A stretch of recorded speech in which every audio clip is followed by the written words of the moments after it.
Good afternoon, everyone. This is Tony from Her Homestead Skills, and I'm going to touch on a topic that has been in the news lately, and you may have heard about it through. And that is the law that allows medical assistance in dying in Canada, known as M.A.I.D, M-A-I-D, medical assistance in dying, and that came into law in June of 2016. It became legal in Canada. And Canada's criminal code exempts doctors and nurses who provide or help to provide M.A.I.D. Medical assistance in dying includes the use of medication by a nurse or practitioner to directly cause a person's death upon request. Now, I do remember the fight for this law to be created and come into effect, and it was individuals who were suffering quite badly by the requirement for doctors to keep them alive when there was really no hope for any cure. Like, the person was definitely at the end of life, but it was just being prolonged and prolonged and prolonged, and instead of just allowing this person to pass away. So that individual did fight long and hard to have this law come into effect, and I don't recall if that individual themselves did benefit from fighting for this law. But it did come into effect, and unfortunately it has had repercussions or unintended consequences, as things usually do. I mean, I personally don't believe that anybody should be assisted to die, and I believe it's really unfair to have doctors perform that role. If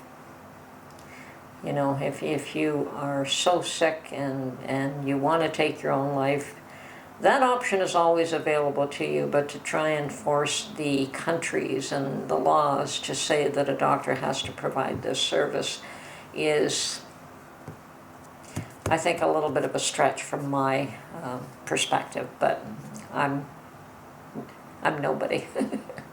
I'm not the individual who fights for or against this. This is just something I'm discussing because it has come in the news lately, and it apparently was placed into law with certain safeguards, and unfortunately some of those safeguards have been struck down. Yeah, the original law had a requirement that death must be reasonably foreseeable, and that was struck down by the courts as being unconstitutional.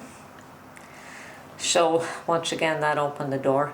And one of the other criteria was that mental illness could not be a factor for requesting for medically assisted death until they had time to review it, and it was supposed to come into effect of March of 2023. And so many things have happened between now and then that it no longer seemed to apply to just the very limited individuals, but a door was open. You know, you open Pandora's box there, and all kinds of things come out. Things that should not have occurred, like medical practitioners recommending this when the patient had no thought or had no thought to even consider it in the first place. So it didn't come from the patient, it came from a medical practitioner, and that's being looked into. Why would they do that? There are also those, apparently recently, that have gone to food banks, not for food, but to ask about this medically assisted suicide and how they could receive it, because their lives had become intolerable. that they can't afford food, that they may not have a place to live. There's one individual who says he'd prefer to die than to be homeless, and he couldn't find a place that he could afford to live. So there's Pandora's box.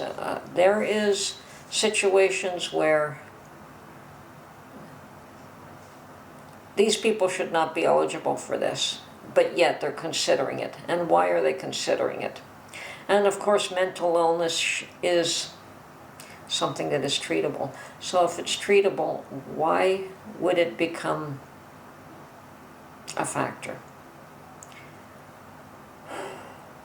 So yeah, the current law does prohibit mental illness, but that was supposed to be rethought out and be made available or become a part of this, so it's only been pushed back. It's only been pushed back a year.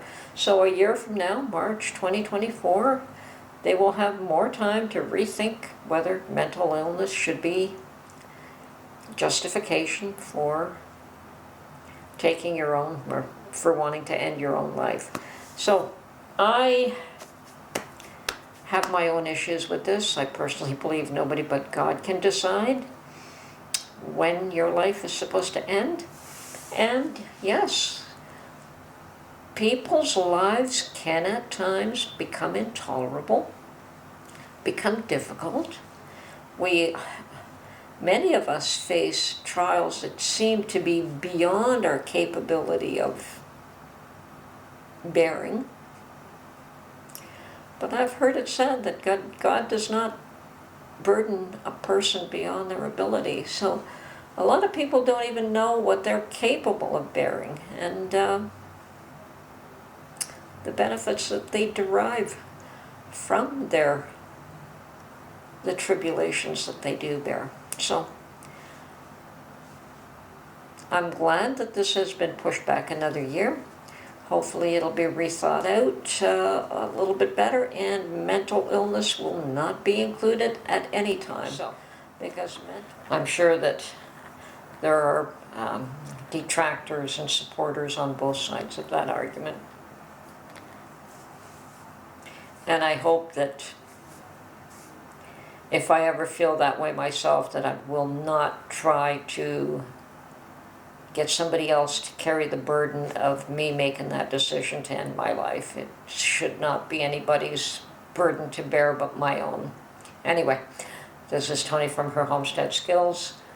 Thank God this was pushed aside for another year. Let's hope it continues to be pushed aside and cooler heads prevail.